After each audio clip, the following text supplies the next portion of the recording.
सलवार रजऊ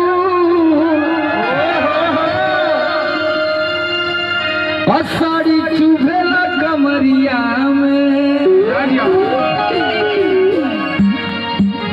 ये सब देसी गाना है, कहीं बजा देवा चलत नहीं है ना भैया। ये सब गाना तो एकदम मेहरारू को जोड़े, साली के जोड़े सोनी। चला कि सूट सलवार रजऊ और साड़ी चुभेला कमरिया में। तलेला में कसी मजा दी गरमिया। अब तो ये गर्मी का टाइम है, तो खरीद के देवे के पड़ी भैया।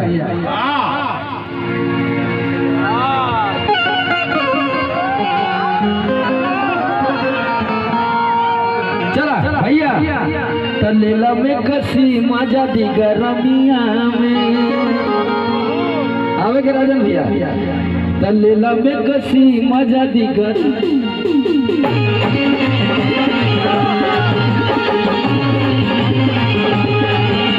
सूट सलवार रजऊ कमरिया में।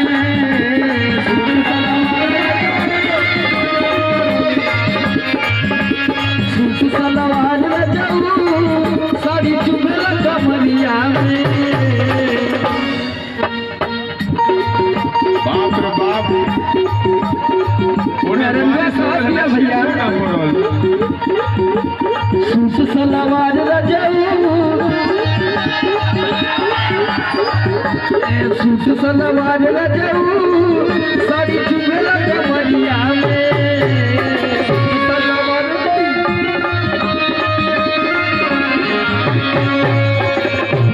अब हमारे साथ नरमुंडा भैया भी डांस करिए है ना। देखिए हीरो और गुंडा की केमिस्ट्री एक साथ, ये प्यार करते हैं, मैं बोला प्यार करता हूं।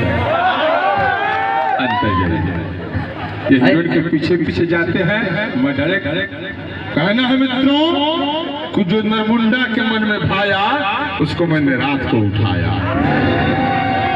गुंडा हो बाबा 76 पास को भी लगा लाइयो पता। सुंदरी हम तुम्हारे सुंदरता से प्रसन्न हुए। इधर उधर हाथ मत लगाइए। अरे की कौरी हाथ जोड़ी दोनों मुड़ी के नाम।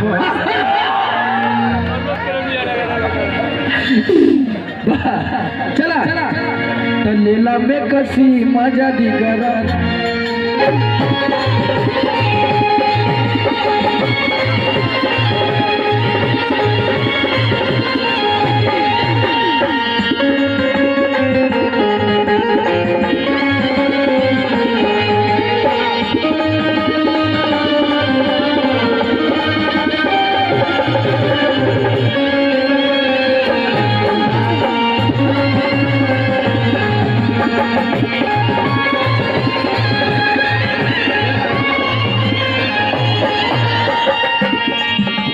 आराम से हे भगवान।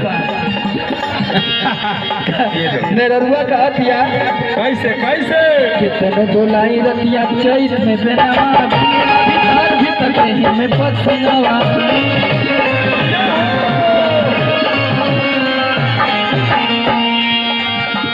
कितने बोलाई रतिया चैत में बेनावा रेंगेला भीतर भीतर कहीं में पछुआवा।